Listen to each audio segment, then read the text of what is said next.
The brute monkeys, ये है आज की इंग्लिश की स्टोरी। हिंदी में करेंगे इसको ट्रांसलेट। इस स्टोरी के हेल्प से आप इंग्लिश के हर एक स्ट्रक्चर को बारीकी से सीख पाएंगे और समझ पाएंगे। साथ ही साथ कई सारे इंग्लिश के नए वर्ड मीनिंग भी यहाँ पर आप सीखेंगे, प्लस जो ग्रामर का पार्ट है उसको भी हम डिटेल में समझेंगे, कवर करेंगे। तो चलिए स्टार्ट करते हैं। स्टोरी का नाम है द ब्रूट मंकीज़। मंकीज़ यानी बंदरों की बात हो रही है और ये एक नाउन है। नाउन से पहले ब्रूट का प्रयोग हुआ है नाउन के बारे में, नाउन की विशेषता बता रहा है ये वर्ड। ये द यहाँ पर डेफिनेट आर्टिकल है। ब्रूट यहाँ पर एडजेक्टिव है यानी कि विशेषण है। और ब्रूट का मतलब होता है निर्दयी होना या क्रूर। कौन है? बंदर है यहाँ पर। तो चलिए स्टार्ट करते हैं। वंस अपॉन अ टाइम यानी कि एक समय की बात है, एक ज़माने की बात है, इस तरीके से कह सकते हैं। ये फिक्स्ड फ्रेज़ है, इसका यूज़ कहानियों में किया जाता है। देयर का यूज़ एज अ सब्जेक्ट यहाँ पर हुआ है। देयर यहाँ पर इंट्रोडक्टरी देयर है। इस सेंटेंस में एज अ सब्जेक्ट इसका यूज़ हुआ है। हिंदी में इसका कोई अर्थ नहीं निकलेगा। वॉज का यूज़ हुआ है, सिंपल पास्ट का वाक्य है विदाउट एक्शन वाला। Was a huge tree. Tree यानी कि नाउन है ये, ठीक है। ट्री का मतलब वृक्ष होता है। ट्री के बारे में बताया जा रहा है। ट्री कैसा? ह्यूज यानी कि विशाल। तो यहाँ पर ये ह्यूज एडजेक्टिव है, विशेषण है। कहाँ पर था? There was a huge tree, एक विशाल वृक्ष था। ऑन द बैंक, बैंक होता है ऑफ रिवर नर्मदा, ये नर्मदा नदी है। ऑफ रिवर नर्मदा, तो इसी के किनारे पर था। कौन? अ ह्यूज ट्री, एक विशाल वृक्ष था। फिर देखिए यहाँ पर there lived many small birds on the tree. क्या है यहाँ पर? लिव्ड का यूज़ हुआ है। लिव्ड यानी वर्ब की सेकेंड फॉर्म का यूज़ हुआ है। वर्ब की सेकेंड फॉर्म सिंपल पास्ट का वाक्य है। Many small birds on the tree यानी कि कई छोटी चिड़ियाएँ, पक्षी या बर्ड्स, पक्षी हो गए बहुत सारे, तो बर्ड्स के बारे में बताया जा रहा है। कैसे? स्मॉल, तो ये एडजेक्टिव है, विशेषण है। कई हो गई, many small birds on the tree यानी कि उस वृक्ष के ऊपर बहुत सारे जो पक्षी थे वो रहते थे। सिंपल पास्ट का वाक्य है। They had made their nest, plural है, बहुत सारे नेस्ट की बात हो रही है। हैड प्लस वर्ब की थर्ड फॉर्म मेड, यहाँ पर मेक की थर्ड फॉर्म है। पास्ट का परफेक्ट टेंस का ये वाक्य है। मेक का मतलब बनाना, यानी कि बनाया हुआ था या बना दिया था। देयर यानी उनके, nest on the same tree यानी कि वही जो वृक्ष था जो नदी किनारे था उसके ऊपर। उन दे का यूज़ हुआ है। दे इन बर्ड्स के लिए, उन पक्षियों ने अपना जो नेस्ट है, घोंसला बना दिया था। फिर देखें पास्ट का परफेक्ट टेंस का वाक्य है। हैड के साथ वर्ब की थर्ड फॉर्म का प्रयोग होता है। दे लिव्ड हैप्पीली यानी कि वे क्या करते? रहते थे। लिव्ड हैप्पीली, कैसे? कैसे रहते थे? हैप्पीली, खुशी से। तो ये हैप्पीली क्या है? ये एडवर्ब है, यानी इस लिव्ड रहने को और इसके बारे में कुछ और ऐड कर रहे हैं तो ऐड वर्ब, वर्ब के बारे में कुछ एक्स्ट्रा ऐड कर देना। यानी रहने का तरीका, कैसे रहते? हैप्पीली, खुशी से। तो they lived happily in their nest यानी अपने नेस्ट में, अपने घोंसलों में। अब यहाँ पर विच जो है रिलेटिव प्रोनाउन है। विच यानी इस नेस्ट के लिए प्रयोग हुआ है। विच जो वर थे, जो थे यानी प्लूरल है ना नेस्ट, इसलिए वर का यूज़ हुआ। ये वर इस नेस्ट को देखकर ही आया है, यानी प्लूरल सब्जेक्ट के आधार पर वर का यूज़ है, नहीं तो सिंगुलर होता तो वॉज का यूज़ होता। सेफ यानी सुरक्षित थे। फ्रॉम द वेगरीज, वेगरीज का मतलब होता है यानी कि प्रकृति में कुछ चेंजेस होते हैं जिनको हम कंट्रोल नहीं कर सकते, जिनकी प्रिडिक्शन यानी भविष्यवाणी नहीं की जा सकती। बहुत मुश्किल होता है प्रिडिक्शन करना, भविष्यवाणी करना ऑफ नेचर यानी कि प्रकृति के। तो अनियमित रूप से वेगरीज आ जाना, तो उससे ये क्या करता है? ये जो नेस्ट क्या करते? सुरक्षित रखते थे उनको। वेगरीज का मीनिंग फिर से जान ले कि प्रकृति में, नेचर में जो चेंजेस होते हैं अचानक से, जिसको हम प्रिडिक्ट नहीं कर सकते, कंट्रोल करना बहुत मुश्किल होता है, उन सभी चीज़ों से वो क्या करते? ये नेस्ट उनको सुरक्षित रखते थे। तो यहाँ पर देख सकते हैं जैसे वर का यूज़ हो गया, लिव्ड का यूज़ हो गया। तो ये सिंपल पास्ट का वाक्य है। वॉज वर का विदाउट एक्शन वाला सेंटेंस भी सिंपल पास्ट का ही होगा। आगे देखिए, सून जल्द ही, the rainy season, rainy season यानी कि वर्षा ऋतु, बारिश का सीजन, अप्रोच्ड, ये सेकंड फॉर्म है अप्रोच से अप्रोच्ड। तो अप्रोच का मतलब क्या होता है? पहुंचना होता है, पास आ जाना होता है, किसी के पास आ जाना या पहुंचना। तो जो वर्षा ऋतु है वो पास आई। द ये सिंपल पास्ट का ही वाक्य है, अप्रोच्ड है वर्ब की second form. The clouds gathered, gather से गैदर्ड वर्ब की सेकंड फॉर्म। गैदर का मतलब होता है इकट्ठे करना, कह सकते हैं इकट्ठे करना। इन द स्काई यानी कि जो क्लाउड्स थे, जो बादल थे वो इकट्ठे हुए, इकट्ठे हुए कह सकते हैं। या फिर इसका दूसरा मीनिंग ऐसे भी निकाल सकते हैं कि जमा होना, जमा होना। तो जमा हुए कहाँ पर? इन द स्काई, आसमान में। ये है फॉलोड बाय। फॉलोड बाय का यहाँ पर आप यूज़ देखें कि जब दो नाउन या कोई चीज़ आपस में जुड़ी हुई हो, यानी कि एक आई तो दूसरे का आना तय है, तो वहाँ पर हम यूज़ करते हैं फॉलोड बाय।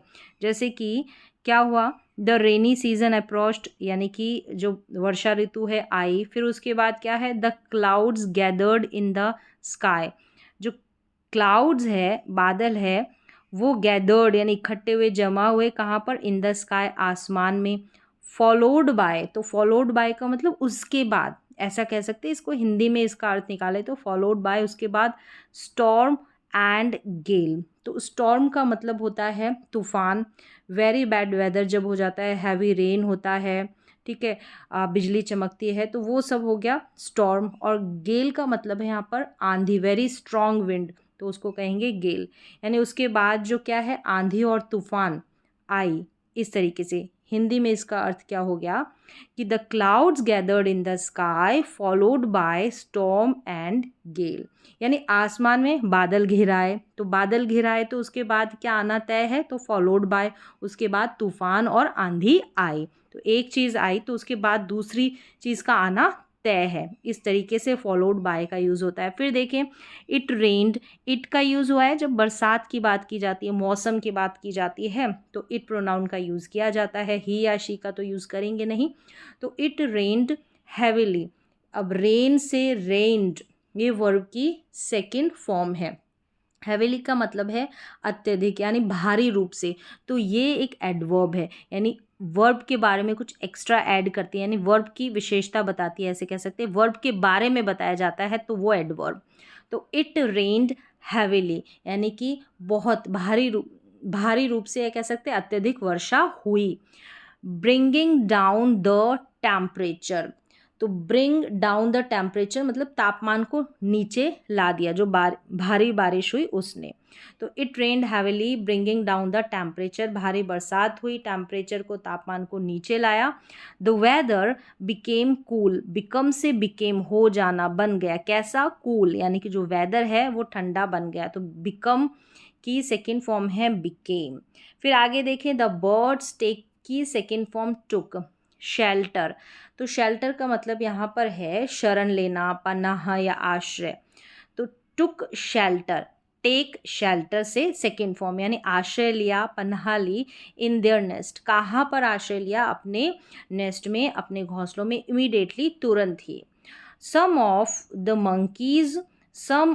मंकीज यानी मंकीज में से सम ऑफ, कुछ, ऑफ द फॉरेस्ट, कहाँ के? जंगल के, केम आए, तो कम से केम, अंडर के नीचे, किसके? द सेम ट्री, यानी उसी वृक्ष के ऊपर जिस वृक्ष की यहाँ पर कहानी में बात हो रही है। टू टेक यानी लेना, टू टेक शेल्टर यानी शरण, पनाह लेने के लिए उसी वृक्ष के नीचे आए। तो यहाँ पर देख सकते हैं ये जो कम है, कम की सेकेंड फॉर्म केम है, सिंपल पास्ट का वाक्य है, और यहाँ पर 2 + V1 का यूज़ हुआ है, ठीक है। अब ये इन्फिनेटिव होता है यहाँ पर 2 + V1। फिर आगे देखें, दे वर वेट एंड शिवरिंग, दे वर, अब यहाँ पर वर का यूज़ हुआ है क्योंकि दे है इसलिए प्लूरल सब्जेक्ट होगा तो वर का यूज़ होगा, सिंगुलर सब्जेक्ट होगा तो वॉज का यूज़ होगा। वॉज और वर के बाद में सिंपल पास्ट में जब विदाउट एक्शन वाले सेंटेंस बनाए जाते हैं, वॉज और वर के बाद में या तो एडजेक्टिव का प्रयोग होगा या फिर नाउन का प्रयोग होता है तो ये सिंपल पास्ट के वाक्य। अब यहाँ पर देखें दे वर यानी वे थे, क्या थे, वेट का मतलब गीला या गीले। अब यहाँ पर है एंड शिवरिंग, तो ये शिवरिंग है, शिवरिंग यानी कांपता हुआ, जैसे कि सिटिंग हो गया, स्टैंडिंग हो गया।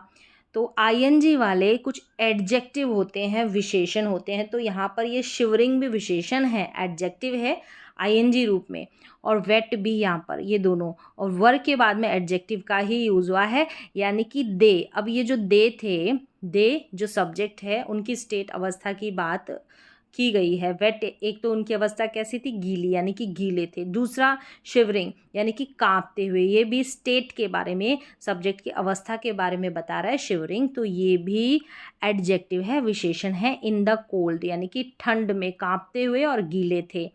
द अब सिंपल पास्ट का ही वाक्य है, विदाउट एक्शन वाला, एडजेक्टिव वाला है, वॉज वर्ब का यूज करके जैसे बनाए जाते हैं। द बर्ड्स सॉ, सी की सेकेंड फॉर्म है, तो चिड़िया ने, चिड़िया बहुत सारी है, सबकी सभी पक्षियों ने देखा। द ट्रैम्बलिंग, ट्रैम्बलिंग और शिवरिंग ये दोनों सेम ही मीनिंग देते हैं, कांपते हुए, कांपते हुए। तो यहाँ पर कपकपाते हुए भी बोल सकते हैं। तो ये जो ट्रैम्बलिंग है आईएनजी में है, ऐसे इस तरीके से सौ के बाद में यूज हुआ है, तो ये भी एडजेक्टिव यानी मंकीज, मंकीज की स्टेट अवस्था कैसे, कांपते हुए, कपकपाते हुए। तो the bird saw the trembling monkeys, देखा पक्षियों ने कपकपाते हुए मंकीज को। एंड फेल्ट, फील की सेकेंड फॉर्म, पिटी का मतलब दया, फॉर देम उनके लिए क्या फील हुआ, महसूस होना, अपने अंदर कुछ महसूस होता है तो फील वर्ब का यूज करते हैं। तो फिजिकली हो सकता है, इमोशनली हो सकता है, तो उनके लिए क्या, दया महसूस हुई। One of the bird, one of birds में से बहुत सारे बर्ड्स हैं ना, उनमें से वन ऑफ यानी एक ने, एडवाइज्ड सलाह दी, सेकेंड फॉर्म है। ब्रदर मंकीज यानी कि बंदर भाइयों, लुक देखो, हाउ यानी कैसे, वी बर्ड्स यानी उन सभी पक्षियों में से एक ने एडवाइज, सलाह दी, एडवाइज्ड है तो वर्ब की सेकेंड फॉर्म है, सिंपल पास्ट का वाक्य है। ब्रदर मंकीज, लुक देखो, हाउ वी बर्ड्स गैदर्ड, तो गैदर का मतलब मैंने बताया कि इकट्ठा करना, एकत्रित करना, जमा करना। तो कैसे हमने क्या किया है, इकट्ठा किया है, एकत्रित किया है। ट्विग्स जो होती है, पेड़ की छोटी छोटी टहनियाँ होती है, ग्रास घास, थ्रेड्स मतलब धागे, इनको हमने कैसे इकट्ठा किया, ठीक है, ये गैदर्ड वर्ब की सेकेंड फॉर्म है, सिंपल पास्ट का वाक्य। फिर इकट्ठा किया इन सभी को, क्यों किया, तो टू मेक, बनाना, तो बनाने के लिए, ये इन्फिनेटिव है, टू के साथ V1 का यूज। तो इस तरीके से हम और भी एक्शन को इन्फिनेटिव के साथ जोड़कर बना सकते हैं। टू मेक, बनाने के लिए, क्या, नेस्ट घोंसले, किसके लिए, फॉर आवरसेल्व्स, हमारे लिए।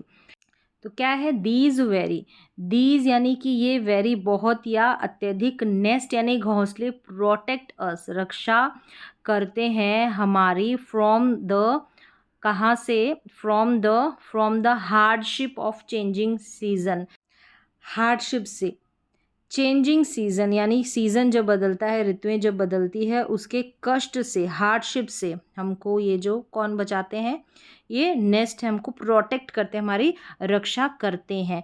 तो यहाँ पर दीज वेरी नेस्ट, यहाँ पर जो है ये प्रोटेक्ट यानी वर्ब की फर्स्ट फॉर्म है, सिंपल प्रेजेंट टेंस का यानी प्रेजेंट इंडेफिनिट टेंस का ये सेंटेंस है। वी आर टाइनी, हम हैं कैसे, टाइनी, छोटे हैं। तो यहाँ पर देखिए स्टेट अवस्था की बात की जा रही है, इज एम आर को लेकर, अगर इज एम आर का यूज़ करते हैं तो ये सिंपल प्रेजेंट यानी कि प्रेजेंट इंडेफिनिट टेंस के वाक्य होते हैं, विदाउट एक्शन वाले।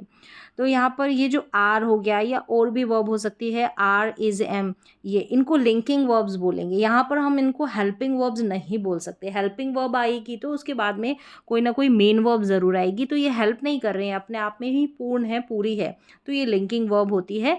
जब विदाउट एक्शन वाले सेंटेंसेस बनाते हैं तो वहाँ पर लिंकिंग वर्ब का यूज़ होता है, इज एम आर हो गया, वॉज वर हो गया, टेंसेस के अनुसार। वी आर टाइनी, अब हम कैसे हैं, टाइनी बहुत छोटा होता है उसको बोलते हैं टाइनी, एंड फीबल, फीबल का मतलब होता है कमज़ोर, हम छोटे हैं, कमज़ोर हैं। क्रेचर, क्रेचर का मतलब प्राणी, जीव, जंतु।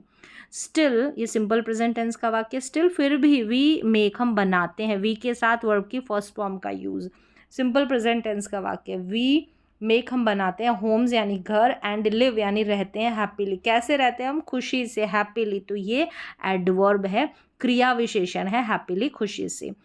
यू फेलोज यानी कि तुम साथी, आर प्लूरल है फेलोज तो आर का यूज़ हुआ है। बहुत क्या हो, वेरी बिग यानी कि बड़े हो, पावरफुल हो, शक्तिशाली हो। कज़न्स ऑफ ह्यूमंस जो मानव है उनके कज़न्स हो, चचेरे भाई बहन हो, तो यहाँ पर आर का यूज़ किया गया है। जैसे बिग हो गया, पावरफुल हो गया। कैसे हैं ये फेलोज, तो इनके स्टेट अवस्था की बात की जा रही है, इनके बारे में बताया जा रहा है। तो ये बिग पावरफुल क्या है, विशेषण है, ये एडजेक्टिव है। फिर आगे देखें, यू मस्ट बिल्ड। अब एडवाइस के लिए, स्ट्रॉन्ग एडवाइस के लिए मस्ट प्लस V1 का यूज़ किया जाता है, मस्ट मॉडल का यूज़ किया जाता है। बहुत स्ट्रांगली जब आप एडवाइस देते हैं, किसी को सलाह देते हैं, नहीं तो आप सिंपली आप शुड का यूज़ कर सकते हैं। जब स्ट्रांगली की बात आ जाए कि ये पक्का, ये ज़रूर करना चाहिए, तो वहाँ पर मस्ट। यू मस्ट बिल्ड यानी कि तुमको बनाना ही चाहिए होम्स, घर, फॉर योर सेल्फ, खुद से, योर सेल्व्स, एंड एन्जॉय, आनंद लेना चाहिए सेफ्टी का मतलब सुरक्षा का।